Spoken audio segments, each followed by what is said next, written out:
ketik. Karena ini bukan jiplakan, kata demi katanya secara persis dari sumber aslinya, maka kita tidak perlu lagi menggunakan tanda petik itu. Lalu yang kedua itu bahasa sendiri. Kita menyusun kembali kalimat, kosakata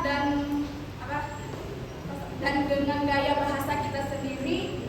Itu bisa disebut namanya juga teknik paraphrase, bukan yang hanya sekedar copy lalu dipaste. Lalu yang ketiga itu menyertakan referensi. Kita sudah modifikasi dari kata bahasanya, tapi tetap aja kan itu punya orang lain. Jadi hukumnya wajib untuk mencantumkan referensi. Jadi buat kalian mau tahu referensi itu seperti apa, referensi itu nama si penulis dan tahunnya. Biasanya itu kita dapat kita temukan ada di akhir dari kalimat atau daftar pustakaan yang tujuannya agar tidak ada dugaan sebuah plagiarisme. Lalu yang keempat itu isinya tidak berubah. Nah, ini poinnya sangat visual karena kan struktur kalimatnya itu memang boleh dirubah bahasanya, tetapi dari makna, dari ide dan gagasannya itu tidak boleh berubah dari si penulis aslinya. Jadi apalagi kita melencengkan ke arah lain, tidak seperti tujuan dari awal. Lalu yang kelima itu lebih ringkas atau panjang. Nah, kutipan tidak langsung itu dia fleksibel, bisa lebih singkat, yang satu paragraf menjadi satu kalimat inti, atau justru dia bisa lebih panjang. Terkadang penulis itu dibuat lebih panjang itu agar istilah-istilahnya itu bisa mudah dipahami oleh si pembacanya. Lalu yang keenam itu terpadu dalam teks. Karena ketika tidak langsung itu dia menyatu, mengalir dengan paragraf yang kita tulis. Sedangkan perbedaan dari kutipan langsung itu dia memang panjang dan sengaja dibuat oleh si penulisnya panjang itu agar terlihat terpisah. Mungkin itu aja yang dapat bisa saya sampaikan dari ciri-ciri kutipan tidak langsung. Saya kembalikan hal itu ke teman saya.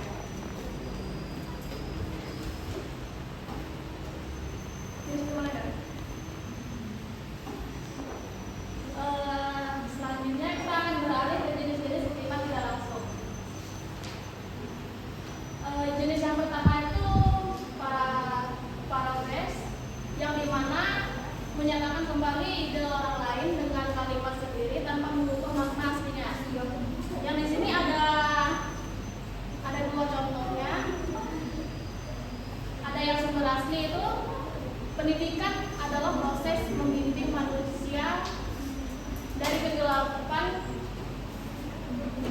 kebodohan menuju kecerdasan pengetahuan, yang diambil dari Ki Haji Dewantara. Dan hasil paraphrase-nya adalah Ki Haji Dewantara 1922 menyatakan bahwa pendidikan pada hakikatnya merupakan upaya membawa manusia ke kondisi dari tidak berpengetahuan menuju ke pencerahan ilmu melalui ilmu, yang artinya itu paraphrase ini menulis kembali dengan kosakata dan struktur kalimat yang berbeda, namun artinya itu sama.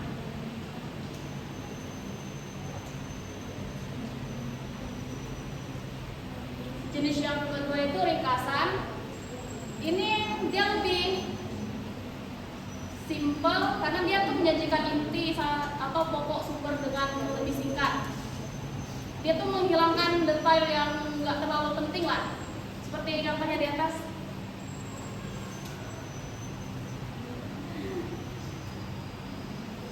Yang ketiga itu jenis sintesis. Dia ini menggabungkan informasi dari dua atau lebih sumber berbeda menjadi satu pernyataan. Contohnya seperti sumber A, Raharjo 2015. Media sosial meningkatkan konektivitas antara individu di era digital. Dan sumber B-nya adalah Santoso 2018. Namun penggunaan media sosial yang berlebihan dapat mengurangi interaksi tatap muka. Sintesisnya adalah, ini kan digabung nih. Sintesisnya tuh Raharjo 2015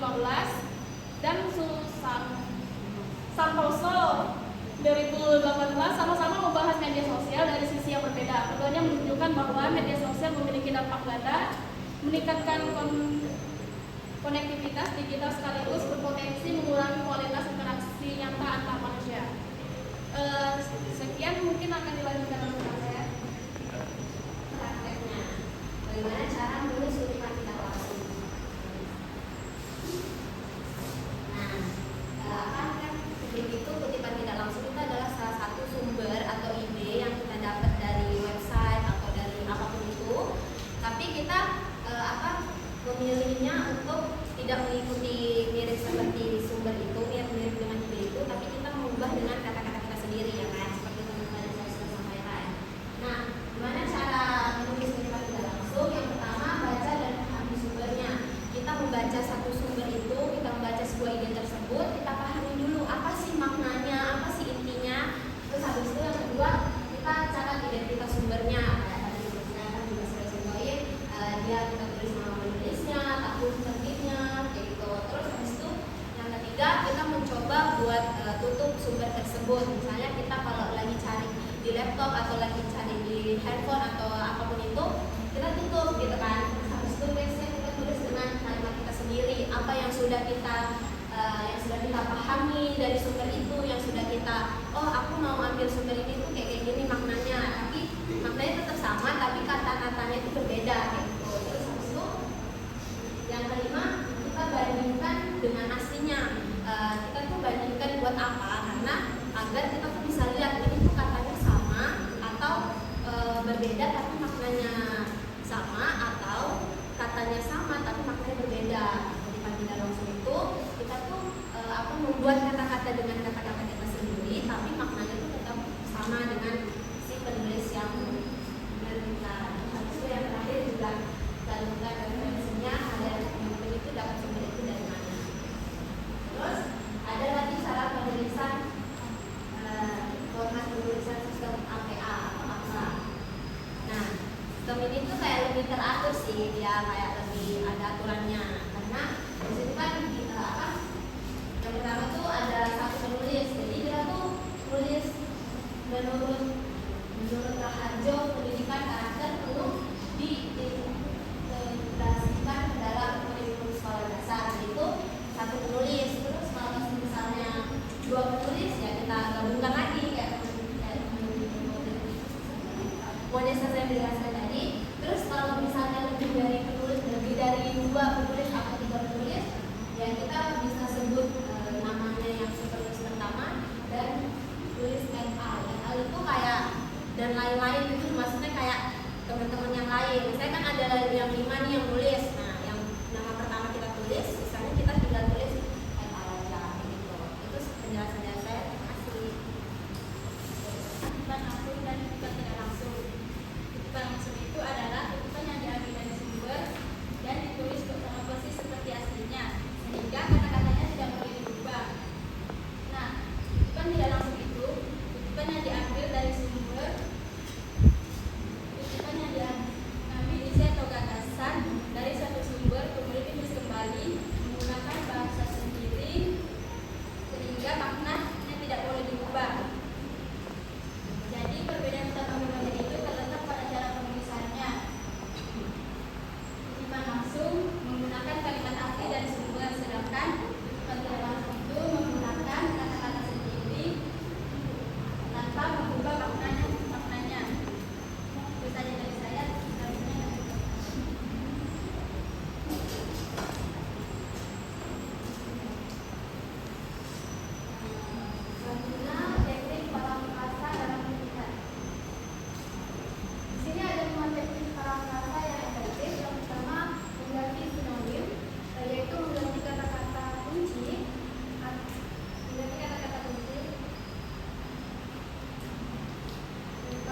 tapi katanya yang lebih berbeda. Jadi ini adalah salah satu contoh kutipan tidak langsung. Selanjutnya di kalau kita memperkenalkan salah ini dari tulisan.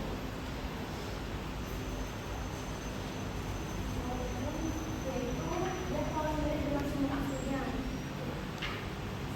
Seperti dia sedang berubah satu kata atau dua kata seperti itu.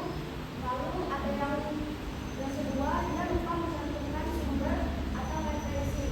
Yang ketiga mengubah makna asli dari sumbernya. Lalu menggunakan tanda petik seperti kutipan langsung. Lalu dia hanya mengganti beberapa kata atau bukan parafrase sejati.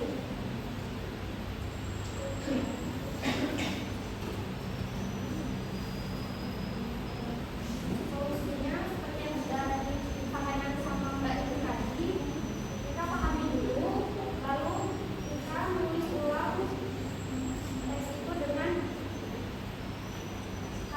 kosakata kita sendiri, lalu kita kelola lagi dengan kelola sumbernya dengan baik. Contoh, kemampuan bahasa merupakan sarana komunikasi yang membedakan manusia dengan makhluk lain. Membaca 20 menit tiap hari dapat menambah kosakata. Lalu tips penulisannya, menulis isi sebelum sumber menulis ulang, menggunakan kata kreatif dan kalimat sendiri, lalu bandingkan hasil dengan sumber yang asli, lalu mencatat sumber sejak awal pada referensi, menggunakan software manajemen referensi atau aplikasi metode atau Pomodoro.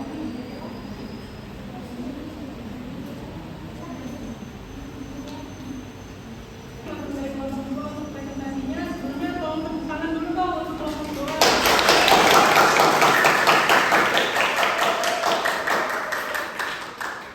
Oke, selanjutnya kita masuk ke sesi tanya jawab. Untuk kelompok 1 dan kelompok 3, silakan memberikan masing-masing kelompok 3 pertanyaan. Ada yang ditanya? Perkenalkan, nama saya Dina Purnamasa dari kelompok 1. Nggak bisa berdiri. Nggak salah berdiri ya? Duduk aja dulu ya. Ini materi pertanyaan saya dari materi Niki yang mereka jelaskan itu tentang kutipan tidak langsung harus menyatu. Enggak, ini belum pertanyaannya. Harus menyatu dan mengalir serta tidak merubah isi atau makna, hanya menuliskan atau menceritakan kembali menggunakan bahasa sendiri kan. Nah, pertanyaan saya, apakah kutipan tidak langsung lebih mencerminkan kemampuan berpikir kritis penulis dibandingkan kutipan langsung? Coba berikan pandangan pribadi kalian. Ada pertanyaannya tadi. Nah, apakah kutipan langsung lebih mencerminkan? Oh ya, apakah kutipan tidak langsung lebih mencerminkan kemampuan berpikir kritis menulis dibandingkan kutipan langsung? Coba berikan pendapat ya kan. Nah, jadi kutipan tidak, menurut saya itu kutipan tidak langsung. Ya, ya. Nah, kutipan tidak langsung itu lebih mencerminkan berpikir kritis. Karena apa? Karena kan kita sudah lihat sumbernya tuh Mbak Dina. Nah, terus kita menyalurkannya dengan cara kita berpikir dengan pikiran kita sendiri. Tapi kalau kutipan langsung itu kan kayak harus asli dari itunya kan, apa sih bahasanya, terdata apa sih maksudnya? Ya itu kayak sama lah sama aslinya ya gitu, tanpa kita mengubah kata tersebut. Jadi yang lebih menonjol buat berpikir kritis itu menurut saya sih kutipan tidak langsung, karena yaitu kita berpikirnya itu lebih berpikir banget, fokus untuk berpikir bagaimana cara kita membuat kutipan itu tidak jauh berbeda maknanya dari kutipan aslinya. Berarti ada penambahan gagasan di dalam Apa? Berarti ada penambahan gagasan di dalam gagasan. Iya, kalau dia berpikir berarti dia menambahkan gagasan lain. Maksudnya ide lain di dalam kalian. Tadi kan sudah dibilang mengumpulkan ide dari website dari kutipan yang kita ambil, kita tulis lagi di yang kita sudah mau tulis lagi itu. Nah, jadi inti dari jawabannya yang menunjuk buat berpikir kritis itu kutipan tidak langsung ya teman-teman. Sekian.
diparafrasirkan, sumbernya akan dicantumkan supaya kita tidak dianggap plagiarisme.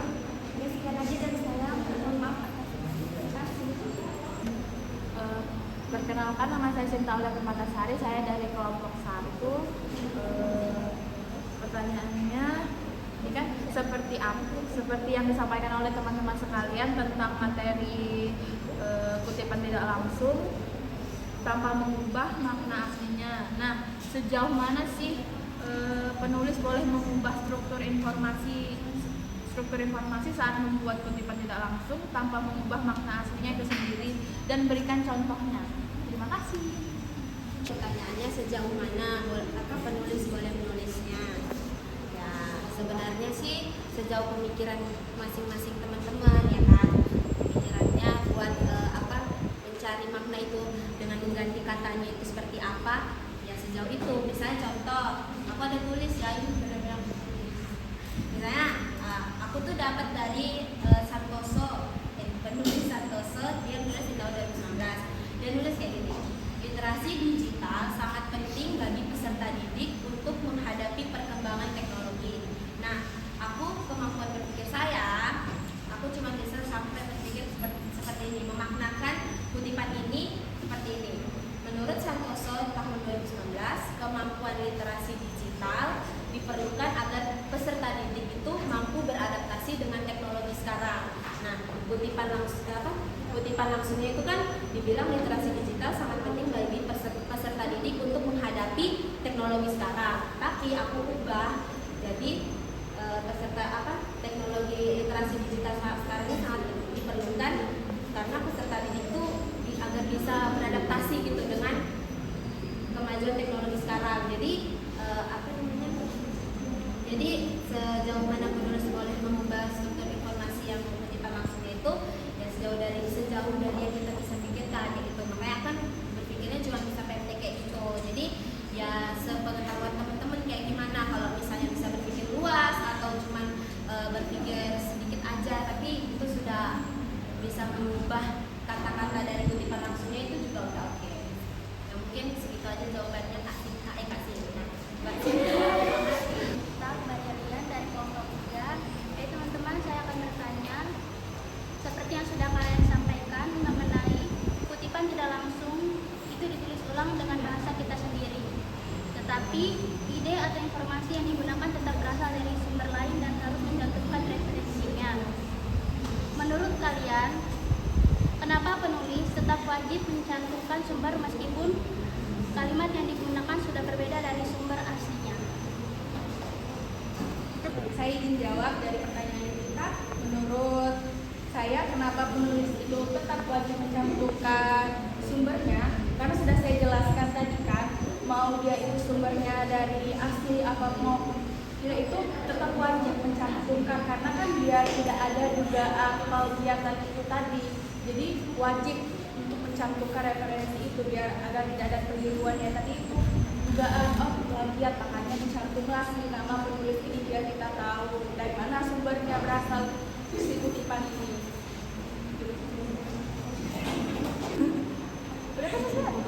Nah, menurut saya sepertinya si Niki terkecoh sama pertanyaan si Dina tadi. Apakah kutipan tidak langsung itu bisa menambahkan gagasan baru? Jawabannya si Niki itu iya, tapi padahal pada dasar itu jika menambahkan gagasan baru sebenarnya mengubah makna. Jadi pertanyaan saya itu, jika sebuah kutipan langsung mengandung interpretasi pribadi penulis, apakah gagasan tersebut masih sepenuhnya milik penulis asli? Interpretasi itu apa sih? Pribadi penulis. Tadi kan saya jawab ya kan. Nah, jadi ya mungkin itu kadang namanya manusiawi. Ya kan, jadi pas ditanya pertanyaan yang berbeda dan belum aku pelajari lagi, jadi mungkin aku menjawab ya, tapi setelah aku berpikir ya mungkin jawabannya ya tidak.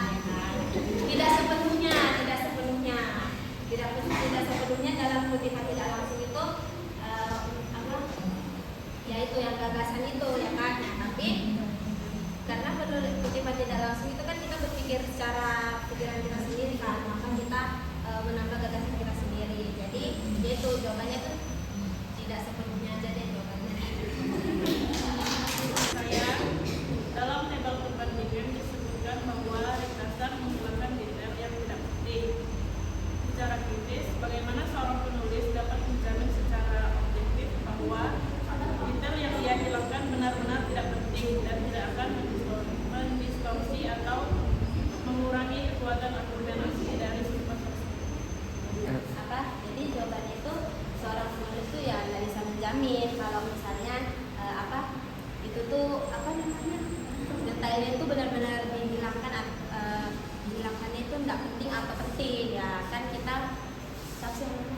jadi kan kita tuh kayak nggak bisa juga memastikan bahwa itu tuh detail penting itu tuh benar-benar kita hilangkan atau tidak. Jadi salah satu solusinya adalah ya balik lagi ke stepan awal. Kita tuh harus pahami lagi ide pokoknya apa kunci utama dari kutipan itu tuh apa agar tidak terjadi hal seperti ini ya. Yang penting itu terhilangkan gitu. Aku percaya sih kalau misalnya kita paham apa makna dari itu pasti hal yang pentingnya itu nggak bakal hilang. Terima kasih.